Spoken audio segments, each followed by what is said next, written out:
La bendiga a todos, aquí el pastor Héctor Quiñones en Conexión Espiritual. Se dan en el día de hoy la palabra de Dios en el libro de Gálatas, capítulo 4 hasta el capítulo 6, titulado Espíritu, no carne. Señor, eres maravilloso, te adoramos, te damos toda gloria y honra. Padre, al meditar, Señor, en estas palabras, te pedimos, Padre, que nos ayudes a poder discernir, entender, escudriñar, procesar, Señor, y entender tu palabra y tu mensaje, para que no nos quedemos confundidos, que no estemos, Padre, Señor, influenciados, impactados, Señor, por lo que es compartido por otros, lo que se ha visto, lo que se ha experimentado, Señor, sino que podamos asimismo aplicar la palabra de acuerdo, Señor, asimismo a el plan divino que tiene en nuestras vidas. Háblenos, Señor, a través de esta, en el nombre de Jesús. Amén y amén. Así que, hermanos, tenemos acá el capítulo 4 hasta el capítulo 6 que se enfoca en lo que es la conducta, enfocándose en caminar en Cristo y pelear en Cristo. Imagínense, hermanos, una historia, ¿verdad? Un niñito en la escuela dominical, él citó el libro de Efesios, capítulo 4 versículo 1 cuando dice, andéis digno de la vocación con que fuisteis llamados. Pero el apóstol Pablo lo hace bien claro en los capítulos 4 al 6 que la vocación del cristiano no es vacación. Así que la vocación no es vacación, para algunas personas lo es. Efesios también aclara que tu vocación cristiana no es simplemente ser un doctor, obrero, ama de casa o estudiante, sino más bien trasladar las realidades gloriosas de su posición en lugares celestiales en Cristo, como dice el capítulo 1 versículo 3. Acciones visibles y actitudes invisibles diariamente.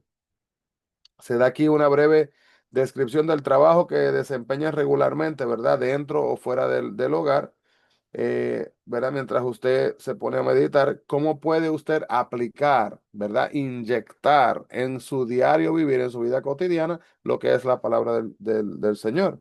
Cuando ores, asegúrese de que su voluntad está neutral, de manera que Dios pueda cambiarla. Así que un caminar, hermano, digno del plan divino de Dios. Vemos como Pablo lo muestra y lo menciona en el capítulo 4 versículo 1. Comienza la segunda mitad de su libro con la orden, cuando dice, andéis como es digno de la vocación, como fuisteis llamado. Así que en el libro, el capítulo 4 nos muestra, ¿verdad?, lo que es los rudimentos del mundo.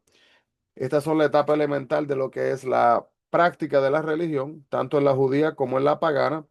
Pablo usa la ilustración de la esclavitud para mostrar que antes de Cristo viniera y muriera por nuestros pecados, la gente vivía esclavos de la ley, pensando que podían salvarse, hermanos, solamente por cumplirla. Se esclavizaban al intentar guardarla y fallar en su cumplimiento. Pero los que una vez fuimos esclavos, ahora somos hijos de Dios y tenemos una relación íntima con Él. Gracias a Cristo no hay razón para tenerle miedo a Dios. Podemos acercarnos confiadamente a su presencia, sabiendo que nos recibirá como miembros de su familia. Cuando vino el cumplimiento del tiempo, Dios envió a Jesús a la tierra para morir por nuestros pecados. Por, por siglos los judíos se preguntaban cuándo vendría el Mesías, pero el tiempo de Dios fue perfecto. Algunas veces podremos preguntarnos si Dios responderá a nuestras acciones, ¿verdad? Por nuestras oraciones, ¿verdad? Le oramos y en base a nuestra espera, si Dios va a escuchar y a honrar nuestras oraciones, a cumplirlas, a responderlas. Pero nunca debemos de confiar, hermanos, en Él o debemos de desesperarnos, ya que a su tiempo Él responderá. Confíe en su juicio y verdad, ya que Él tiene para nuestras vidas, hermanos, las mejores intenciones. Podemos ver que Jesús nació de una mujer en el capítulo 4 del 4 y el 5. Fue un ser humano, nació como un judío que estaba sujeto a la ley de Dios y la cumplió en su plenitud. De esta manera Jesús fue el sacrificio perfecto, porque a pesar de que fue totalmente humano, hermanos, él nunca pecó. Su muerte compró la libertad para los que éramos esclavos del pecado y que pudiéramos ser adoptados como miembros de la familia de Dios. Así que bajo la ley romana, un hijo adoptivo disfrutaba de todos los derechos legales relacionados con las propiedades de su padre, incluso si anteriormente fue un esclavo. No era un hijo de segunda clase, era igual a cualquier otro hijo biológico o adoptivo en la familia de su padre. Abba, capítulo 4 de 5 a 7 que he mencionado, es una palabra aramea que significa padre. Es casi como decir papito, ¿verdad? Jesús empleó este término para referirse al Padre en Marcos 14:36. Como hijos adoptados de Dios, tenemos los mismos derechos de Jesús para con los recursos de Dios, de manera que podemos reclamar lo que ha provisto para nosotros, nuestra identidad total como sus hijos, como dice Romanos capítulo 8, versículo 15 hasta el 17. La enfermedad de Pablo era una prueba que él sobrellevaba mientras visitaba las iglesias en Galacia. El mundo es con frecuencia insensible al dolor y a la miseria humana. Pablo ensalzó a los Gálatas por no haberlos rechazado, a pesar de que su condición era una prueba para ellos. No explica qué es lo que tenían. Este tipo de cuidado es lo que Jesús tuvo en mente cuando nos llamó. El capítulo 4:15, hermanos, ¿usted ha perdido su gozo? Pablo temía que los Gálatas hubieran perdido el gozo de su salvación por causas de legalismo. El legalismo anula el gozo porque hace que la gente se sienta culpable antes que amada. Produce un aborrecimiento a uno mismo antes que humildad y también enfatiza logros antes que relaciones. También señala lo grande, ¿verdad? Del fracaso antes que mostrar la distancia recorrida por medio de lo que Cristo hizo por nosotros. Pablo no ganó popularidad cuando regañó a los Gálatas por haberse apartado de su primera fe en Cristo. La naturaleza humana no ha cambiado mucho. Nosotros todavía nos molestamos cuando se nos reprende. No margine a quien lo desafía. Puede haber mucho de verdad en lo que dice. Estos falsos maestros reclaman ser autoridades religiosas, expertos en judaísmo y cristianismo, apelando a los deseos de los creyentes para hacer lo que es correcto. Los persuadieron a seguir. Pablo dice, sin embargo, que estaban equivocados y que sus intenciones eran egoístas. Pablo guió también a sí mismo, hermanos, a muchas personas a Cristo y les ayudó a madurar espiritualmente. Quizás una razón de su éxito como padre espiritual fue el interés profundo que sintió por sus hijos espirituales. Comparó su dolor por la infidelidad de ellos al dolor del parto. Deberíamos de tener el mismo interés por aquellos para quienes somos padres espirituales. La gente se salva por su fe en Cristo, hermanos. No se salva por lo que hace. Bien importante. Así que una persona que está ahí a punto, está muriéndose y le preguntando, ¿qué tengo que hacer para ser salvo? Hermanos, es la fe en ese momento, no es la acción. No es tienes que sanarte primero y tienes que ir a la iglesia y tienes que dar diezmo y tienes que bautizarte, tienes que... Eso, hermanos, ¿verdad? No es la esencia de lo que es la salvación. Pablo hace un contraste entre aquellos que son esclavos de la ley, que es representada por Agar, la mujer esclava, y aquellos que son libres de la ley, representados por Sara, la mujer libre. Agar abusó de Sara en Génesis 16:4, actitud que se asemejó a la persecución de los cristianos judíos por los judaizantes, que insistían en el cumplimiento de la ley a fin de ser salvos. Al fin, Sara triunfó porque Dios cumplió su promesa de darle un hijo, así como aquellos que adoran a Cristo en fe también van a triunfar. Pablo explicó que lo sucedido con Sara y Agar es una alegoría o un cuadro de la relación entre Dios y la humanidad. Pablo usó una clase de argumento que era común en esos días y tal vez fue usado por oponentes en contra de él mismo. Cristo murió para libertarnos del pecado y eh, del pecado y también da una lista interminable de leyes y regulaciones. Cristo vino para liberarnos, no para hacer lo que querramos, lo que nos llevaría nuevamente a la esclavitud de nuestros deseos egoístas. Así que en el capítulo 5:1 usted puede ver ahí un poquito más sobre esto. 5:2 al 4, procurar ser salvos por guardar la ley y ser salvos por gracia son dos formas diferentes de tener acceso. De nada os aprovechará Cristo. Significa la provisión de Cristo para nuestra salvación. No servirá de nada si procuramos, hermanos, salvarnos a nosotros mismos. ¿Verdad? Obedecer la ley no le hace las cosas más fáciles al cristiano para salvarnos. Si yo, hermano, me enfoco en obedecer las leyes bíblicas y yo no tengo fe, pues no voy a ser salvo, simplemente. La circuncisión, el capítulo 5 3 y 4 era un símbolo que indicaba el orden, el origen adecuado y que se hacía todo lo que la religión requería. Ninguna cantidad de trabajo, disciplina o conducta moral puede salvarnos.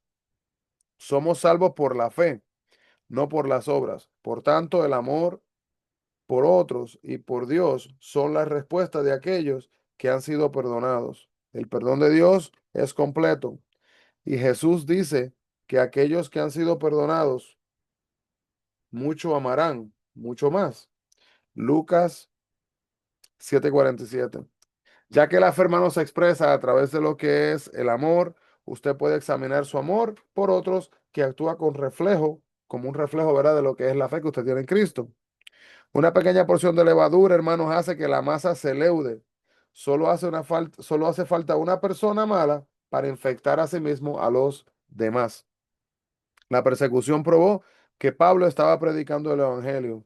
Si él hubiera predicado lo que los falsos maestros predicaban, nadie se hubiera sentido ofendido. Pero como él enseñó la verdad, fue perseguido tanto por los judíos como por los judaizantes. Jesús dijo que no debiéramos sorprendernos, ¿verdad? Si el mundo nos aborrecía, porque también los aborrecieron a él, como dice Juan capítulo 15 del 18 al 19.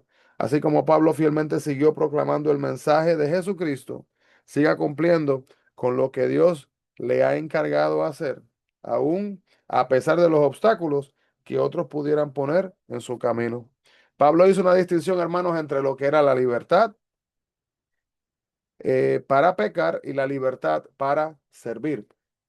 La libertad para pecar no es libertad, porque nos esclaviza a Satanás, a otros o a nuestra propia naturaleza pecaminosa.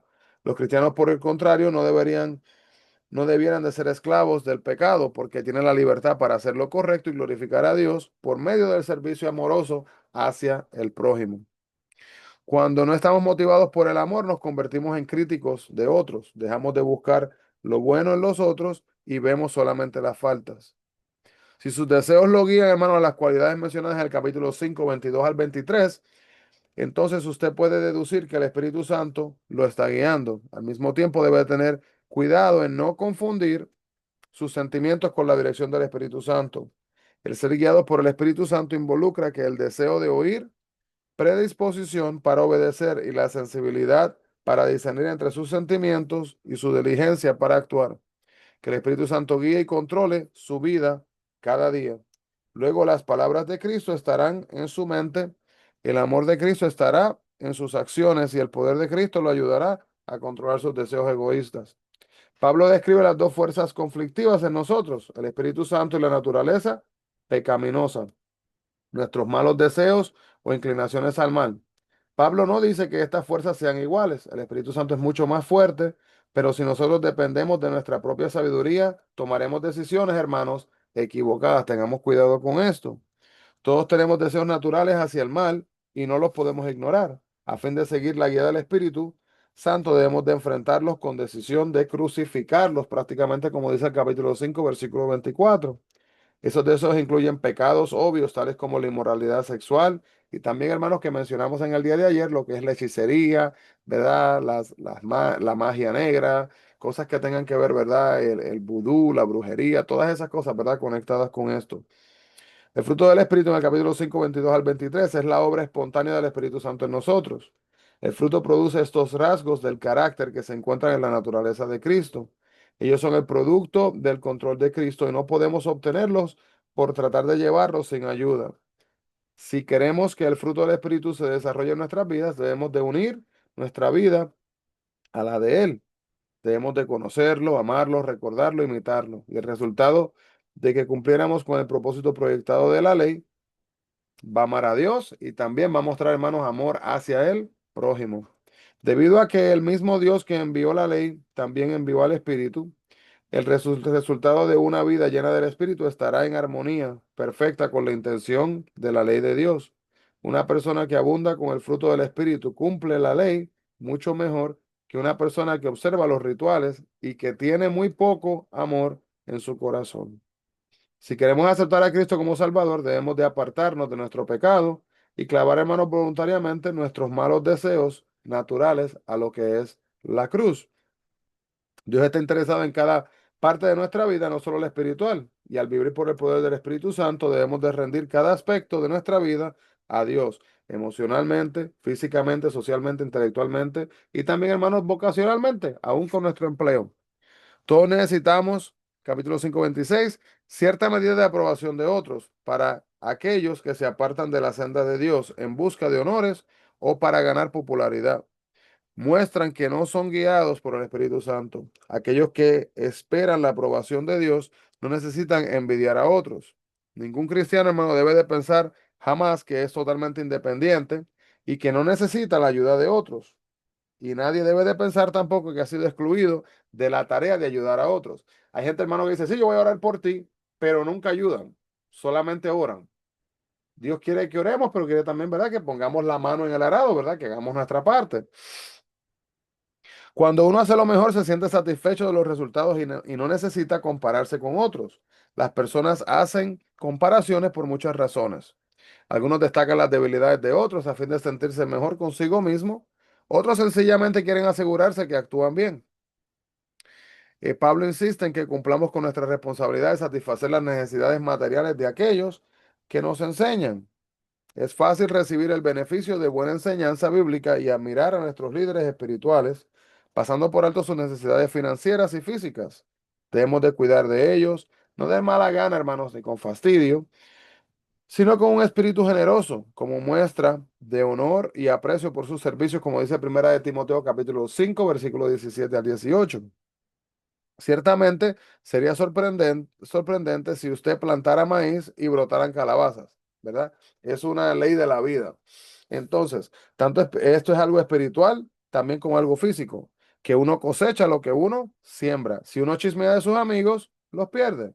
Cada acción tiene resultados. Si usted planta para sus propios deseos, cosechará lamentos y maldad. Y si planta para agradar a Dios, cosechará gozo y también la vida eterna. Es desalentador hacer continuamente el bien y no recibir ninguna palabra de agradecimiento o ver resultados tangibles.